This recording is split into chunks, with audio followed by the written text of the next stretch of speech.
누가복음 강좌 16번째 시간으로 본문은 3장 1절에서 6절입니다. 3장 1절에서 6절 제가 봉독하겠습니다.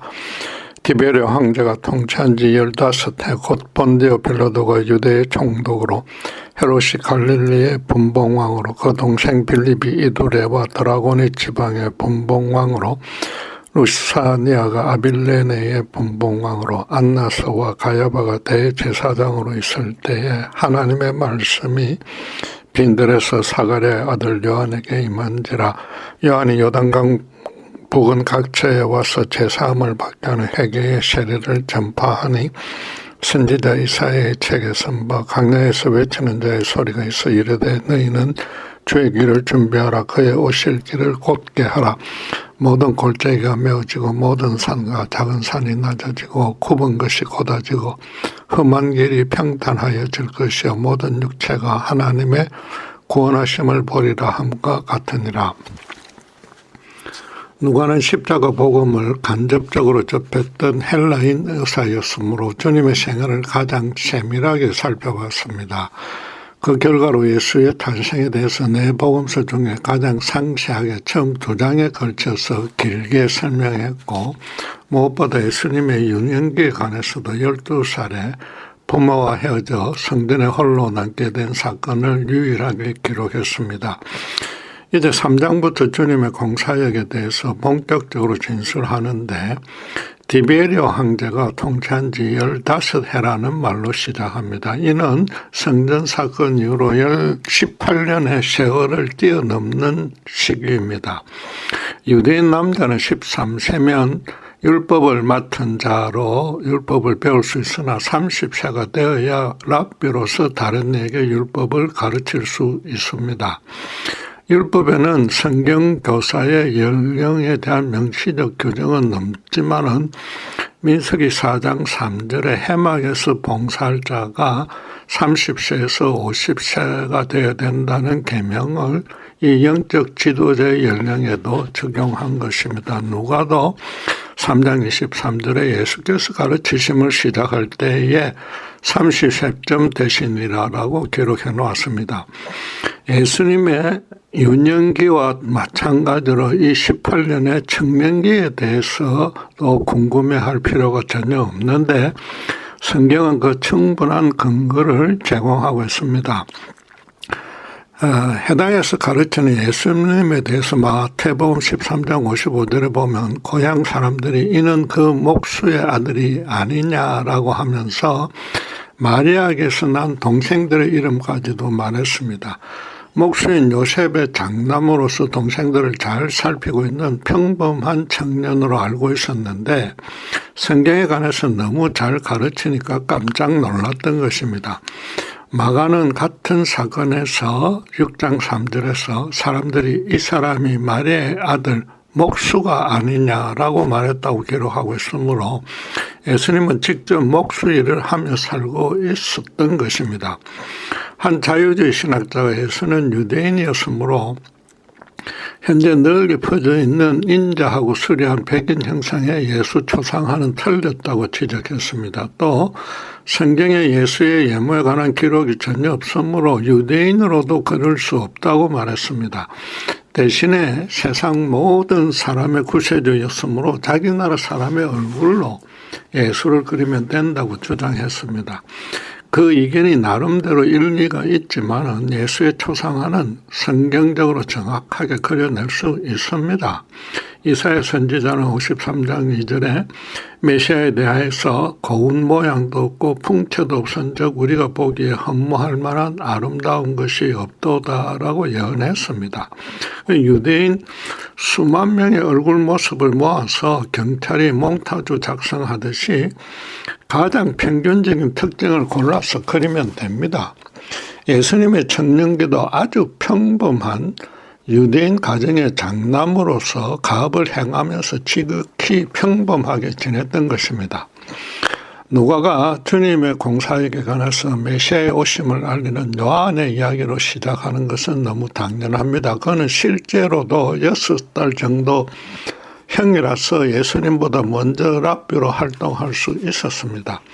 그런데 누가는 대뜸 당시의 세상 왕들과 유대 제사장들의 이름부터 복잡하게 나열해 나왔습니다. 헤롯을 빼고는 요한의 사역과 별로 관계없는 인물들인데도 가장 먼저 등장시킨 이유가 자무 궁금해집니다. 한눈에 쉽게 알 수 있는 뜻은 자기 기록의 역사적 진실성을 보정하려는 것입니다. 이 이름들이 세속 역사와 정확히 일치하므로 세례 요한은 물론이고 예수님의 사역이 성경에 기록된 그대로 분명히 그 시대, 그 상황 아래서 유대 땅에 일어난 겁니다. 거기다 역사적 사실상은 한두 명만으로 입증해도 되는데도 굳이 그 많은 사람을 거명한 이유도 있습니다. 당시 이스라엘 백성들에게, 유대인들에게 정치, 종교, 경제, 사회, 문화 등 삶의 모든 차원에 영향을 미쳤던 통치자들 전부를 망라한 것입니다. 가장 먼저 당시 지중해 세계의 패권을 쥔 자는 로마 제국의 황제 디베리오 가이샤였다고 말합니다. 예수님이 태어났을 때의 황제였고 살아있는 신이자 유한겔리온, 그 좋은 소식 복음이라고까지 불렸던 아구스도는 주후 19년에 죽었습니다. 그 전에 아구스도가 그 사이 디베로로 후계자를 개성시켜 놓았기 때문에 그가 즉위한 지 15년이 지났으므로 지금은 주후 27년에서 한 29년경으로 추정합니다. 예수님이 태어날 때 이스라엘 지역의 실권자 헤롯 대왕도 사실은 놀랍게도 기원전 4년에 죽었습니다. 현재 온 세계가 사용하는 연도수는 6세기경에 디오니수스 엑소시우스라는 수도사가 예수님의 탄생 연도를 잘못 계산했는데 그것이 그냥 사용되고 있기 때문입니다. 따라서 예수님의 탄생 연도도 AD 1년이 아니라 기원전 4년에서 6년으로 봅니다. 어쨌든 헤롯 왕이 죽으면서 유언으로 가나안 지역을 그의 세 아들인 아켈라우와 빌립과 안디바에게 나눠줬습니다. 그중에 아켈라우는 워낙 통치를 잘못해서 기원 후 6년에 로마에 의해서 폐위되었고 그 대신에 5번째 유대 총독인 빌라도에게 사마리아를 포함한 유대 땅을 통치하게 했습니다. 본문에서 헤롯이라고 말하는 것은 헤롯 왕이 아니라 그 아들인 안디바인데 갈릴리 땅을 받았고 또 빌립은 갈릴리보다 더 북쪽 지역인 두레와 드라곤의 지방을 받아서 각각 분봉왕으로 통치했습니다.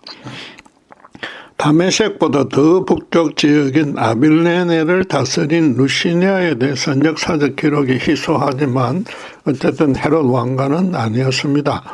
누가가 유대 땅과 멀리 떨어진 이방의 왕들까지 거명한 것은 알다시피 그곳에도 유대인들이 거주했기 때문입니다. 이스라엘과 유다가 멸망하면서 포로로 잡혀갔던 많은 유대인들이 그곳에 남았고 그래서 로마를 포함해서 지중해 세계 곳곳에 흩어져 살았습니다. 누가는 이 정치적 통치자를 열거한 뒤에 마지막으로 유대의 종교 지도자인 대제사장 안나스와 가야바를 들었습니다. 이 둘은 장인과 사이사이인데 각자가 주후 6년에서 15년 또 18년에서 36년간 재직했습니다.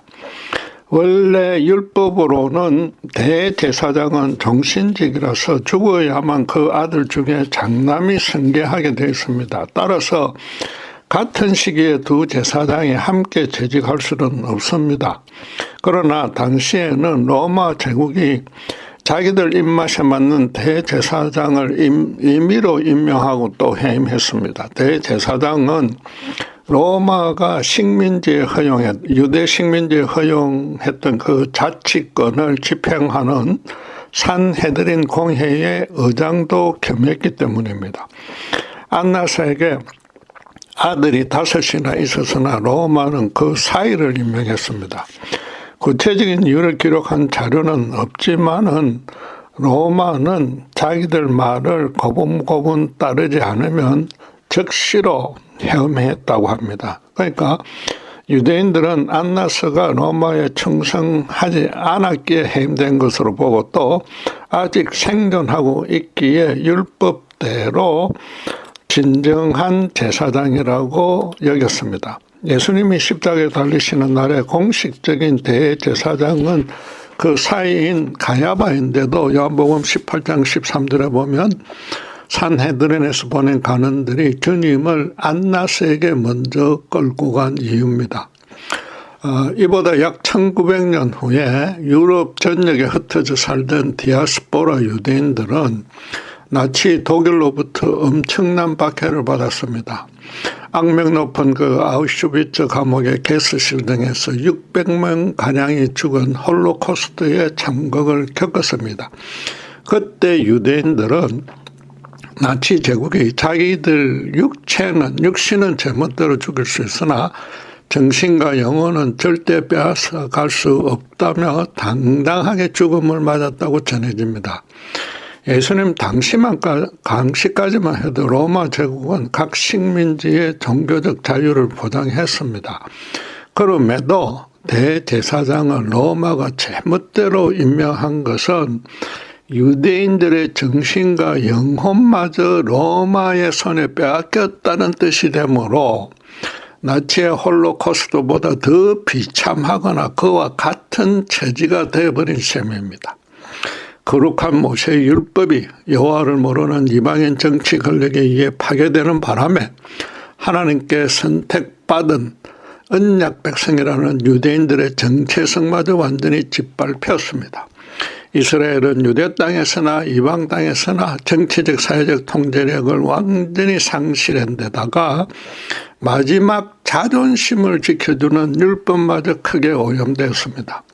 누가는 지금 요한이 사역을 시작할 때의 그 모든 상황이 너무나 암울했다는 사실을 강조하려고 주변의 통치자들을 모두 열거한 것입니다. 바꿔 말해서 디아스포라 유대인을 포함해서 모든 유대인들이 구약에 예언된 메시아가 속히 오기를 목 빼고 기다리고 있었던 때라는 겁니다. 바로 그런 때에 2절에 보시면 하나님의 말씀이 빈들에서 사가랴의 아들 요한에게 임했고 그래서 그는 사역을 시작한 것입니다. 이제 곧 예수님도 사역을 시작할 것입니다. 성경은 지금 하나님의 백성들이 사방으로 사악한 어둠의 세력들에 완전히 포위되어서 아무런 소망이 없을 때에 성자 하나님이신 예수님이 당신의 땅에 당신의 백성들을 살리려고 직접 오셨다고 강조하는 것입니다. 빈들이란 것은 아무도 없는 강야라는 뜻입니다. 요한이 강야에서 수도사처럼 혼자서 기도하며 지낸 까닭은 가브리엘 천사가 그의 아버지 사가랴 제사장에게 예언해 준 그대로 따른 것입니다. 우리가 이미 배웠지만 천사는 누가복음 1장 15절에 사가랴에게 요한은 주 앞에 큰 자가 되며 포도주나 독한 술을 마시지 아니하며 모태로부터 성령의 충만함을 받을 것이라고 예언해 주었습니다. 요한은 레위 지파 제사장의 아들이라 그 직분을 승계해야 되나 하나님은 그를 다른 소명을 맡기려고 나실인으로 불러낸 겁니다. 사가랴로서는 늦둥이의 아들이 아무리 귀해도 순전히 하나님의 은혜로 거저 얻었기에 하나님께 아들을 돌려드린 셈입니다. 요한도 아버지에게서 그 예언대로 교육을 받았기에 하나님의 뜻에 순종하며 빈들에서 혼자 살고 있었던 것입니다. 천사는 또 요한이 나신인으로 살아야만 되는 이유를 사가랴에게 깨우쳐 주었습니다. 누가복음 1장 17절 말씀대로 엘리야의 10년간 능력으로 주 앞에 먼저 와서 주를 위하여 시험 백성을 준비해야 한다고 말해 준 것입니다. 요한의 어머니 엘리사벳도 친족 동생인 마리아에게 성령으로 메시아가 이미 잉태되었다는 사실을 가장 먼저 알았습니다. 요한은 어머니로부터 아마 그 얘기도 전에 들었을 것이므로 이종 사촌 동생 예수가 메시아임은 이미 알고 있었습니다. 말하자면 요한으로서는 빈들에서 예수가 사역을 시작할 때를 기다리고 있었던 셈입니다. 그렇다고 예수가 30살이 되면 사역을 시작할 것이라고 짐작해서 6달 앞서서 자기가 먼저 사역을 시작한 것은 아닙니다. 예수님과 서로 미리 만나서 각자가 맡을 사역을 정확히 구분하고서 활동 시기와 장소를 정한 것도 아닙니다. 요한 형님은 유대 강내에서 나실린으로 설설이 혼자서 기거했고, 예수 동생은 나사렛 시골 동네에서 목수일을 하며 평범하게 살았기에 서로 상의하지 않았습니다.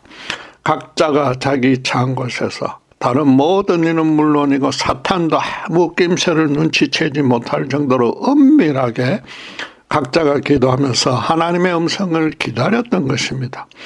그러던 중에 요한에게 하나님의 말씀이 임했는데 누가가 그 내용을 인용하지는 않았으나 이어지는 설명을 보면 쉽게 알 수 있습니다. 요단강 부근 각지에 와서 제사함을 받게 하는 회개의 세례를 전파했다고 합니다. 성령이 강력하고도 충만하게 임하여서 이제는 때가 되었으므로 강야를 떠나서 만나는 모든 사람들에게 메시아가 왔다고 선포하라는 그런 음성을 들은 것입니다. 성령은 또 요한이 누가가 해석한 대로 앞으로 행할 사역을 이사야 선지자의 예언에 따를 것이라고 재확인시켜 주었습니다. 이사야서 40장 3절 5절은 이렇게 말합니다. 강야에서 외치는 자의 소리가 있어 이르되 너희는 주의 길을 준비하라. 그에게 오실 길을 곧게 하라. 모든 골짜기가 메어지고 모든 산과 작은 산이 낮아지고 굽은 것이 곧아지고 험한 길이 평탄하여질 것이요 모든 육체가 하나님의 구원하심을 보리라.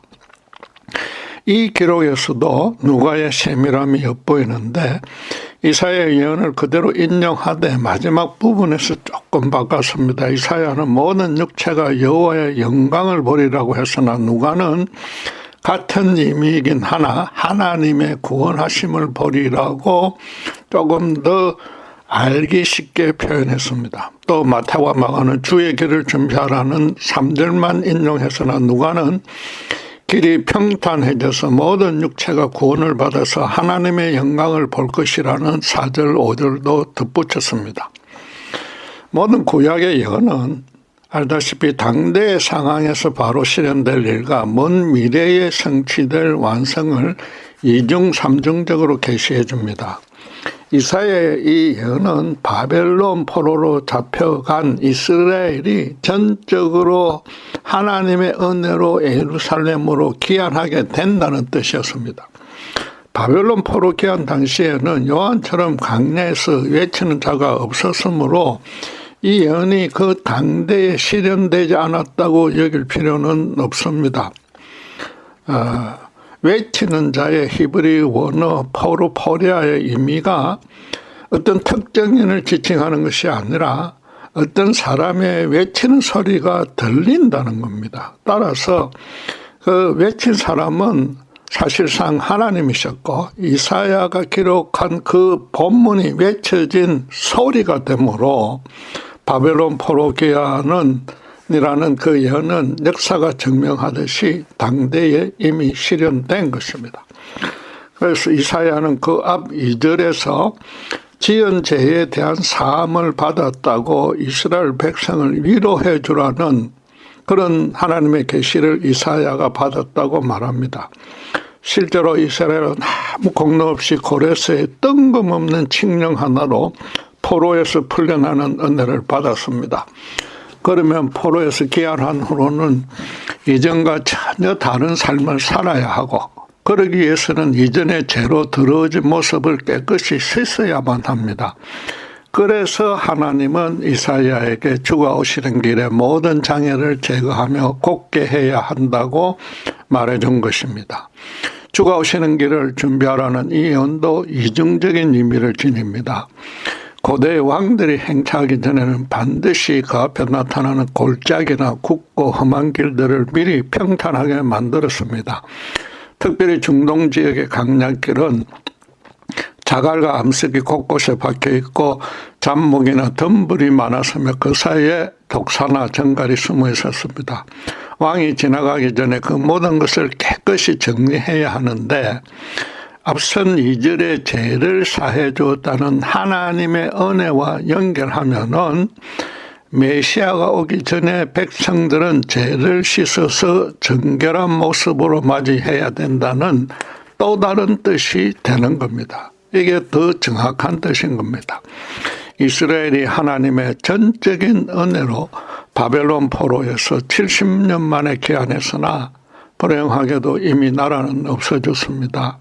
해파된 성전과 성벽을 재건하고 율법을 회복하는 영적인 각성회개 운동을 일으켰지만은 여전히 자기를 높이는 제약은 버리지 못했습니다. 그 영적인 모험도 잠시뿐이었고 율법을 형식적으로만 지키는 바람에 말라기 선지자는 이스라엘 제사를 하나님이 더 이상 받지 아니하시고 성전문을 닫을 자가 나올 것이라고 예언했습니다. 이사야 예언의 그 이중적 의미에 완전한 실현은 먼 미래로 미뤄졌습니다. 실제로 이스라엘은 그 후에 다시 바사와 페르시아와 헬라의 지배를 받다가 마카비가 주다 혁명으로 잠시 80년간 하스몬 왕조로 독립했지만 곧바로 로마의 식민지가 되어버렸습니다. 이런 예부 왕들의 침공과 지배는 이스라엘에 계속되는 제약에게 크게 실망한 하나님이 심판으로 섭리하신 결과입니다. 또 그래서 하나님은 말라기 이후로 오랫동안 당신의 백성에게 어떤 말씀도 주시지 않았고 당신의 선지자도 나타나지 않게 했습니다. 그럼에도 긍휼이 많으신 하나님이 당신의 백성을 완전히 버릴 리는 절대로 없습니다. 구약의 마지막 선지자 말라기의 마지막 예언을 통해서 당신께서 그 침묵을 깨트린 날이 언젠가 올 것이라고 계시해 주었습니다. 말라기 4장 5절 6절은 이렇게 말합니다. 보라, 여호와의 크고 두려운 날이 이르기 전에 내가 선지자 엘리야를 너희에게 보내리니 그가 아버지의 마음을 자녀에게로 돌이키게 하리라. 돌이키지 아니하면 두렵건대 내가 와서 저주로 그 땅을 칠까 하노라 하시니라. 구약시대 내내 인간이 하나님을 거역하는 대적하는 그 죄악만 범했고 그것을 기록해 놓은 것이 구약 성경인데 그 구약 성경의 맨 마지막 말씀은 하나님이 구원해 주신다는 그 약속의 말씀이었습니다. 그 460년 후에 사가랴가 분향하는 성소에 나타난 가브리엘 천사가 말라기의 그 마지막 예언을 상기시키면서 사가랴 네가 낳을 아들 요한이 그 말라기의 예언을 실현할 것이라고 똑같이 계시해 줬습니다. 사가랴도 그래서 요한이 출생하자 그동안 묶였던 입술이 풀리면서 성령의 감동을 받아 누가복음 1장 76절 77절 말씀대로 내가 지극히 높으신 이의 선지자라 일컬음을 받고 주 앞에 앞서가서 그 길을 준비하여 주의 백성에게 그 제사함으로 말미암은 구원을 알게 하리니라고 선언했습니다. 자기 아들 요한이 이사야 예언의 최종 실현자가 될 것이란 뜻입니다. 실제로 요한은 그 예언의 이중적인 의미대로 죄를 씻는 물 세례를 베풀어서 왕의 대로를 평탄하게 하는 일을 수행했습니다. 요한도 이사야처럼 백성들에게 너희의 죄가 사함을 받을 것이라고 위로하라는 그런 뜻이었던 겁니다. 결국 요한은 구약시대를 마감하는 마지막 선지자이자 신약시대를 여는 첫 번째 선구자가 되었습니다. 빈들의 요한에게 임한 하나님의 말씀도 이제 그 크고 두려운 날이 이르렀으니까 세상으로 나가서 그 사실을 널리 알리라는 것이었습니다. 요한이 모든 인간을 구원과 심판으로 나누는 지극히 높으신 이의 아들이 오셨다고 선포함으로써 인류 역사의 새 시대가 시작된 것입니다. 이제 누가가 요한의 사역을 시작한 때를 당시의 왕들과 대제사장들의 이름과 연결시킨 뜻이 확실해졌습니다. 세상의 군환들이 이스라엘을 포갑적 탐욕적으로 통치하고 있으나 그들이 진정한 왕이 아니므로 절대로 실망하지 말라는 겁니다. 요한의 사역은 예수님의 사역을 준비하는 서막일 뿐입니다. 그의 사역은 오직 하나로 하나님이 죄인을 구원하러 이 땅에 직접 오셨다는 사실을 선포하는 것이었습니다. 예수님만이 만왕의 왕이요, 더 정확히 말해서 모든 세대의 모든 사람에게 유일한 왕이 되신다고 널리 알리라는 겁니다. 백성들이 기다리고 기다렸던 메시아가 드디어 오신 것입니다. 하나님이 남겨둔 당신의 백성이 460년간이나 기다렸던 그것이 헛된 세월이 아니었습니다. 다시 강조하지만 하나님은 절대로 당신의 백성을 외면방기하지 않습니다. 연약한 백성들이 여전히 죄에 찌들어서 세상의 왕들을 섬기고 있긴 하지만 하나님은 당신의 이름을 위해서 당신의 백성과 맺은 언약을 반드시 실현하시는 것입니다. 요한은 약 700년 전에 이사야의 예언과 약 460년 전에 말라기의 예언대로 제3의 메시지와 물세례를 베풀었습니다. 이어지는 예수님의 공사역도 처음부터 끝까지 하나님이 태초에 세우신 인류 구원의 계획 그대로 그분의 전능하신 섭리에 따라서 완벽하게 이루어졌습니다. 바꿔 말해서 세속에 그 포갑적인 왕들을 세운 것도 하나님이셨습니다.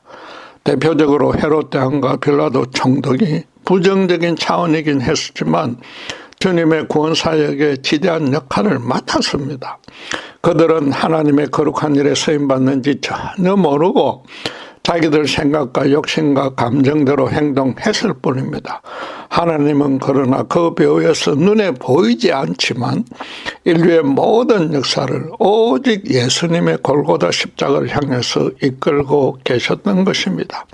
그 대속 죽음으로 구원을 주시는 은혜 외에는 인간에게 아무 소망이 없기 때문입니다. 당신의 외아들을 십자가에 죽이시는 대신에 당신의 백성들로 당신의 영광을 보게 하려는 뜻입니다. 요한은 사촌 동생 예수가 메시아인 줄 알았어도 때를 기다리며 빈들에서 혼자 기도하고 있었고 하나님의 말씀이 임하자 비로소 공개적으로 자기 사역을 시작했습니다.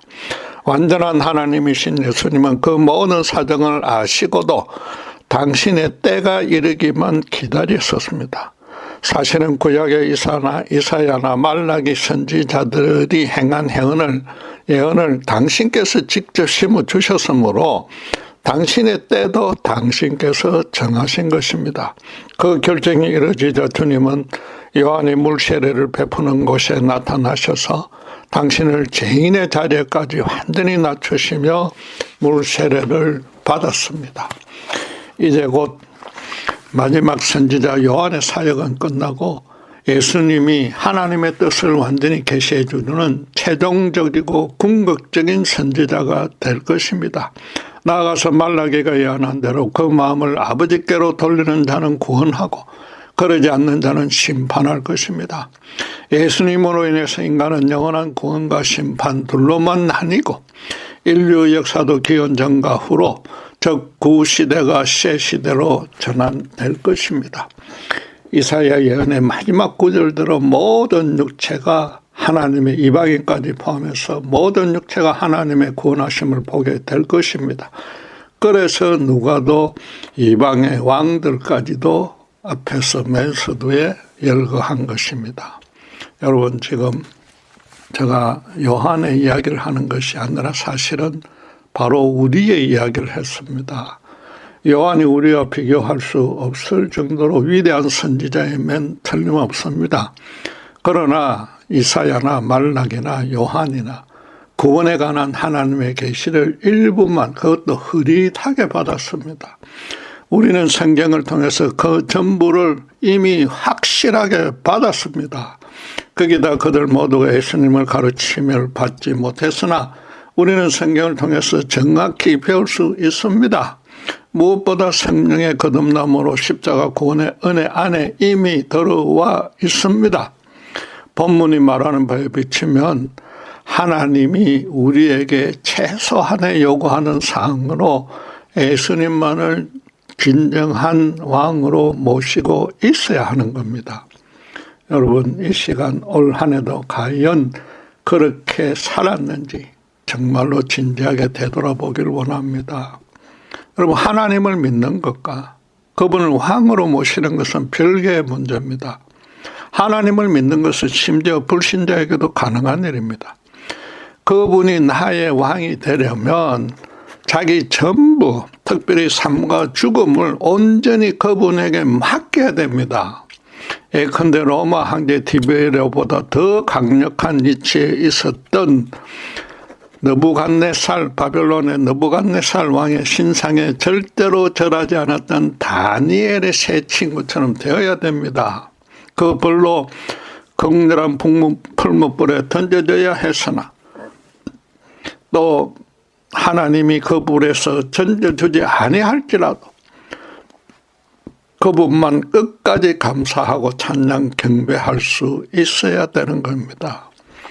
여러분, 신자라면 누구나 순교해야 한다는 뜻은 아닙니다. 본문에 비추면 빈들에서 하나님의 음성은 들을 수 있어야 하는 겁니다. 주변에 자신을 도와줄 자 단 한 명도 없는 상황에 떨어져도 하나님 한 분으로 만족할 수 있어야 됩니다. 세상에서는 사랑이 가장 강한 인간으로 부모가 그러하지만은 부모도 자식이 이급하면 자신이 이급하면 자식을 버릴 수 있습니다. 그러나 하나님만은 절대 그러지 않는 유일한 존재입니다. 그 확실한 증거가 골고다 십자가의 예수님입니다. 그리고 그 전에 인생의 궁극적인 결말부터 한 명의 예외 없이 하나님과 1대1로 반드시 대면해야 합니다. 아니, 살아있을 동안에 신자의 삶에서 일어나는 모든 일도 그분의 계획과 뜻대로 인도되고 있기 때문에 신자는 언제 어디서나 그분의 면전에서 홀로 서 있는 것입니다.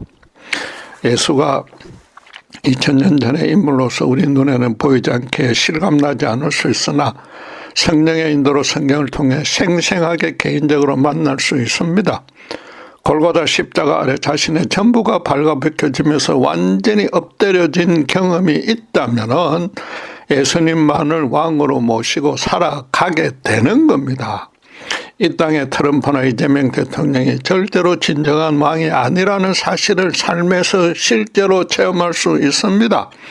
그리고 정치 지도자만이 아니라 자기 삶에 가장 큰 힘으로 작용하는 것들, 예컨대 재물이나 가족이나 심지어 종교도 우리 신자의 왕이 절대 될 수 없습니다. 그런 것들이 우리의 일상생활에 큰 영향을 미치기만 하지만은 하나님의 백성이라는 우리의 거룩한 존재 자체는 어떤 집에는커녕 오염 해방도 하지 못하는 겁니다. 알파의 오메가신 예수님이 우리에게 일어나는 범사를 당신의 계획대로 거룩하게 이끌고 계시며 기어이 우리를 하늘의 영광스러운 장막으로 인도해 주실 것입니다.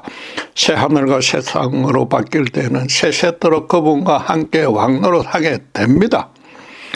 세속의 왕들은 신자의 머리카락 하나 다치지 못하지만 문제는 믿음이 좋은 신자라도 예수님의 십자가를 잠시나마 놓치면 당장 자기가 주인이 되려고 설친다는 겁니다. 자신이 주인이 되어버리면 참왕이신 예수님을 잊어버리고 육신이 편안해지려는 게으름만 추구하게 됩니다. 당장의 죄를 짓지는 않겠지만 점점 세상 왕들 쪽으로 다가가고 그러다 보면 세상 쾌락과 제약에 자기도 모르게 스며드는 겁니다. 신자라도 그 인생에서 정말로 거룩하고 성결한 것은 예수님이 주시지 않으면 생길 수 없습니다. 신자니까 당연히 착하게 살아야 하는 것이 아니라 우리 안에 내주하신 성령 하나님이 예수님의 거룩한 이름을 높이기 위해서 반드시 그렇게 살도록 인도해 주시는 겁니다. 신자는 하나님의 영광을 보게 하려고 세상에서 불려 나온 자입니다. 그 1차적인 영광은 제3의 십자가 구원을 받으며 하나님을 진정으로 사랑할 수 있게 되었을 때 이미 보았습니다. 그 후로는 주님처럼 진정한 사랑으로 이웃을 섬길 때에 그들 사이에, 우리와 이웃 사이에 하나님의 영광이 역사하시는 것을 볼 수 있습니다. 그러려면은 이스라엘의 구원을 위해서 빈들에서 하나님과 1대1로 대면하며 기도하던 요한처럼 기도해야 합니다. 교회에서 또 성도들과 함께 누리는 경건하고 기쁨이 넘치는 신앙생활과 기도 응답이 예수 믿는 전부가 절대 아닙니다. 극히 그건 일부에 불과하며 그것도 주님의 이름을 높이려는 준비 과정인 겁니다. 빈들에 혼자 있을 때도 오직 그분만을 사랑할 수 있어야 합니다. 세상의 모든 것이 없어져도 예수님 한 분으로 충분하고 넘치기에 따로 세상의 것들, 세상의 왕들을 구할 필요가 없어지는 겁니다. 인생은 여러분 생각보다 아주 짧고 한 번뿐이며 올해도 이미 며칠밖에 남지 않았습니다. 물론 신자도 현실 삶에서 열심히 일하며 돈도 벌어야 합니다. 그러나 모든 인생 자체가 강약길입니다. 그 길을 제대로 걸어가려면은 빈들에서도 하나님의 말씀을 받아서 예수님과 동행하는 것뿐입니다. 그러기 위해서는 말씀과 기도로 주님을 1대1로 만날 자기만의 빈들, 즉 주변 모든 것을 제거한 공간이 따로 있어야 됩니다. 우리도 예수님이나 요한처럼 고운 모양이나 풍채는 전혀 없었으나 하나님의 남은 자로 택함을 받았기에 하나님과 함께 빈들에 있을 때에 하나님의 말씀이 임하는 겁니다. 그 말씀을 받은 결과는 너무나도 당연하게 왕이신 예수님의 뜻에 순종하며 사는 것입니다. 기도하겠습니다. 하나님 아버지, 우리의 마음을 예수님의 십자가로 인해서 당신께로 향하게 해주신 은혜에 감사드립니다. 이 짧고도 강야 같은 인생길을 주님을 온전히 따라가게 되면 빈들에 홀로 설 수밖에 없음을 잘 압니다.